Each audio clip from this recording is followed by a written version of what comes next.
Kata sakramen berasal dari bahasa Latin sacramentum, yang secara harafiah berarti menjadikan suci.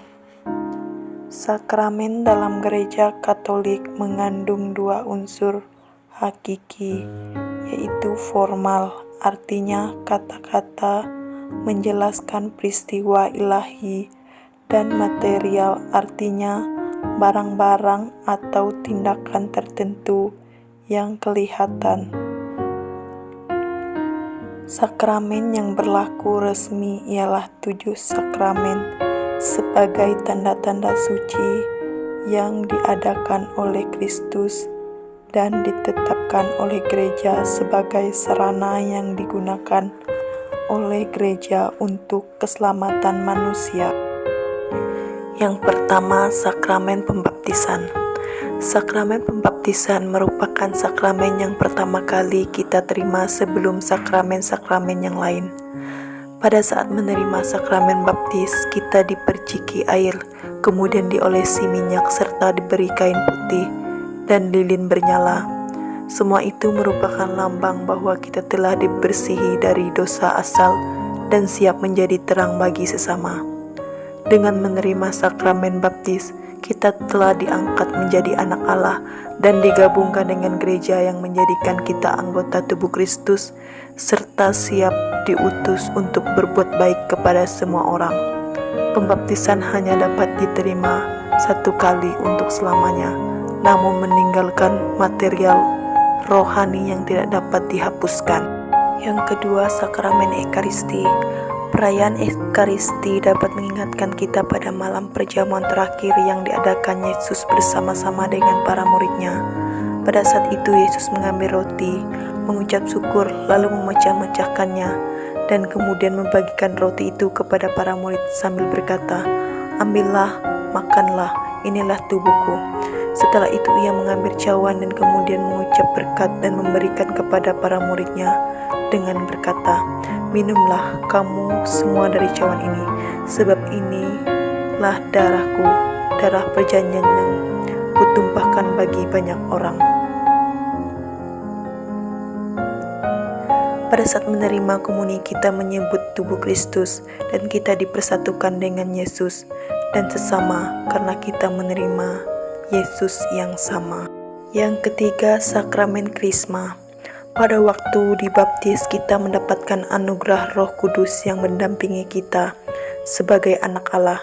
Dan ketika kita menerima sakramen Krisma, kita akan mengalami bahwa Roh Kudus yang telah kita terima pada saat pembaptisan dapat berkarya secara khusus dalam diri kita untuk menguatkan dan mendorong kita untuk bisa menjadi semakin kuat dan dewasa dalam beriman. Yang keempat, sakramen pengakuan dosa atau tobat. Setiap orang pernah berbuat dosa. Dosa dapat merusak hubungan kita dengan sesama dan Tuhan sehingga membuat kita merasa tidak senang dan bahagia. Oleh karena itu, Allah Bapa menganugerahkan kepada kita sakramen tobat atau pengakuan dosa. Di dalam sakramen ini kita mengakukan dosa-dosa kita kepada imam, karena Yesus Kristus sendiri telah memberi kuasa kepada para imamnya untuk melepaskan umatnya dari dosa. Melalui sakramen tobat kita menerima pengampunan dosa dari Allah Bapa beserta rahmat-Nya yang dapat membantu kita untuk menolak godaan dosa di waktu yang akan datang, sehingga menjadikan hidup kita lebih damai. Yang kelima, sakramen perkawinan. Dalam sakramen perkawinan terdapat 3 pihak yang terlihat, yakni mempelai pria, wanita, dan Allah Bapa sendiri.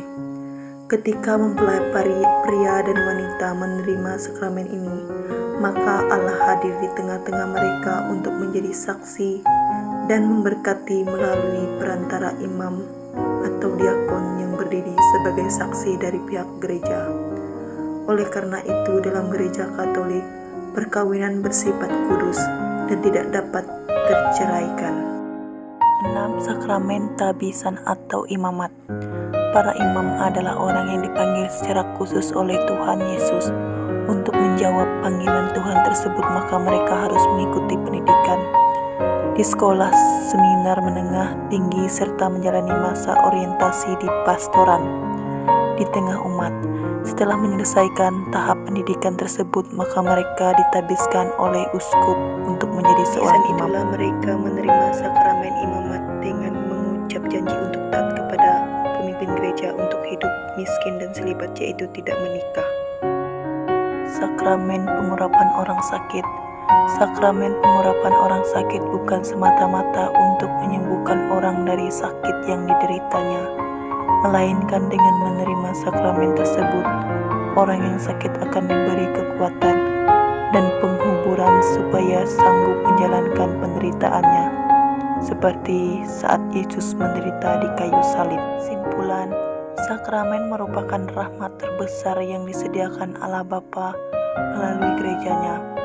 Oleh karena itu, sebagai umat beriman, sudah seharusnya kita menerima sakramen-sakramen tersebut, agar kita dapat memperoleh anugerah keselamatan dan perlindungan dari Tuhan.